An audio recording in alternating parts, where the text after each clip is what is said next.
Welcome to Echoes of Quiet Love. Today's tale is Whispers Between the Shelves. A beautiful story about the healing effect of love. The bookshop smelled of cedarwood and salt. Aiko had lived in Tokyo most of her life with its noise, its endless train rides and the constant hum of ambition. But now, in Kamakura, she woke each morning to the hush of waves curling onto the shore and the slow, peaceful rituals of running her late aunt's shop. She had always been a quiet woman. Students at school once whispered that Aiko was the girl who hid in books. As an adult, she had taught literature in a modest classroom for years, but her voice never carried with the force of other teachers. She belonged to whispers, to margins and to quiet corners.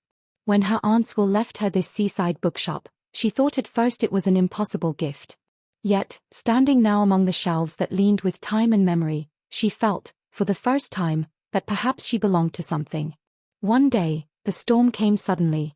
The clouds darkened, waves lashed the shore, and rain fell so heavily the tiled roof seemed to vanish behind silver curtains. The bookshop door banged open, a gust of wind carrying in a drenched foreigner. He stood in the entrance, water dripping from his coat, his hair plastered to his forehead. "Sumimasen," he said awkwardly, bowing slightly. "May I?" He gestured toward the inside, "shelter?" Aiko blinked, startled by the storm, more startled by him. She nodded quickly, words caught in her throat. He stepped inside, closing the door behind him. For a moment, the shop seemed smaller with his presence, a tall man, broad-shouldered, his face tired yet striking, with a certain melancholy in his eyes. "Thank you," he said in English, his accent careful and clipped. "I'll just wait for the rain to ease." Aiko gestured to the reading corner, where cushions rested by the wide window. He smiled faintly, grateful, and crossed the wooden floor. She listened as he sighed, sitting down heavily. It was the sigh of someone who carried storms within himself. He came again the next day. And the day after that. At first, Aiko thought perhaps it was a coincidence. But soon, she realized he was returning, not for the weather, but for the silence. "My name is Daniel," he told her one afternoon, when she poured him a cup of steaming sencha. His Japanese was clumsy, so they settled into a rhythm of broken phrases and gentle English.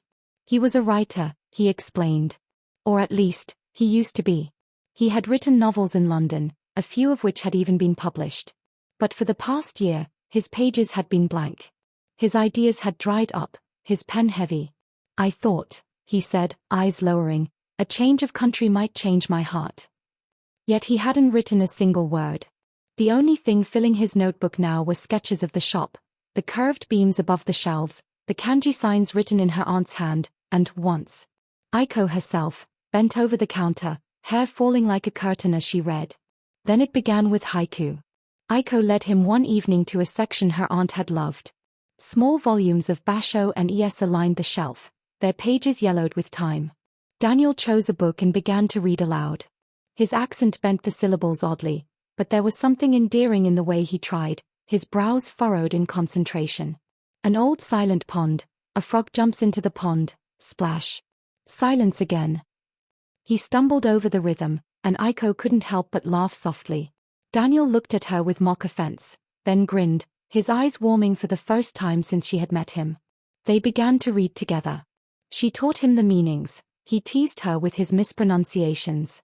It was in those small, ordinary moments that Aiko felt something gentle growing, like a tide, almost imperceptible, but steady.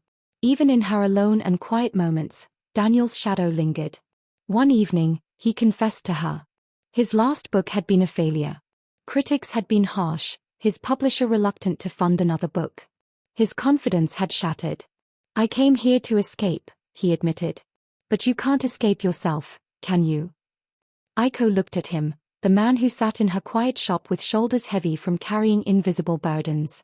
She wanted to reach for him, to say that silence was not emptiness but space, a space where words could be reborn. But her shyness sealed her lips. Instead, she poured him another cup of tea.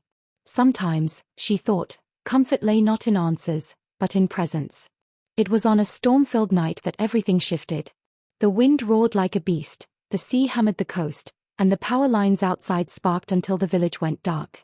Inside the shop, only lanterns glowed. Shadows stretched across the shelves, and the sound of rain was relentless. Daniel closed his notebook, half filled now with words she had inspired. He looked at her across the dim light. His voice was rough, stripped of all pretense. Aiko, you've given me back my words. But it isn't just that. He paused, searching her face. It's you. His hand trembled slightly on the notebook. I think I'm falling in love with you. Her heart jolted like a startled bird. For a moment, she thought she had misheard. No one had ever spoken such words to her, not so directly, not with such rawness. Her first instinct was to retreat. But then she saw the vulnerability in his eyes, the way his storm mirrored her own hidden fears of loneliness, of living quietly without ever being truly seen. Her fingers reached across the small table. Stay, she whispered. Not just for the storm. Stay. When morning came, the world felt as if washed clean. The sea shimmered, the rooftops sparkled with dew, and the shop smelled of damp wood and new possibilities. Daniel's notebook lay open, pages covered with ink at last. He had found his story again, not only in words, but in her. Aiko, pouring tea, felt her hand brush his. This time, neither of them pulled away. The seaside bookshop, once a sanctuary of silence, now carried the warmth of something new, of beginnings, of whispered love, of a future that neither had expected, but both had found. Thanks for watching. Please like and subscribe for more stories like this.